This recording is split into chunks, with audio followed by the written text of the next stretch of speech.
Hi to all. ఇప్పుడు మనం game changer review గురించి మాట్లాడుకుందాం. రామ్ చరణ్ హీరోగా, దిల్ రాజు నిర్మాతగా, శంకర్ డైరెక్షన్లో వచ్చిన మూవీ. ఎన్నో అంచనాలతో భారీ బడ్జెట్ మూవీ. 3 సంవత్సరాల పైగా ఎదురు చూసిన రామ్ చరణ్ అభిమానులకు ఈ సినిమాతో నిరాశ వచ్చిందని అనుకోవాలి. కానీ రామ్ చరణ్ నటన మాత్రం ఎక్సలెంట్. అప్పన్న పాత్రలో జీవించాడు. కానీ ఓవరాల్గా మూవీ అంచనాలను అందుకోలేకపోయింది. భారీ బడ్జెట్ తీసేటప్పుడు ఈసారి మన హీరోలు తెలుగు డైరెక్టర్లని నమ్ముకుంటే మంచిది. ఇకనైనా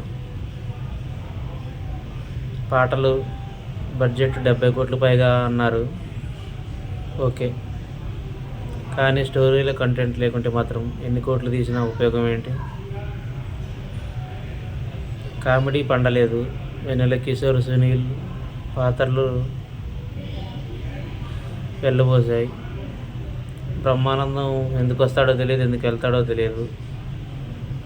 స్టోరీ ఎన్నో మలుపులు తిరుగుతుంది, ఫైనల్గా ఎటేటో తిరుగుతుంది. ఈ సరైన రామ్ చరణ్ గారు చూసి డైరెక్టర్ని ఎన్నుకోవాలని, మళ్ళీ కంబ్యాక్ చేయాలని బుచ్చిబాబుతో సెలవు.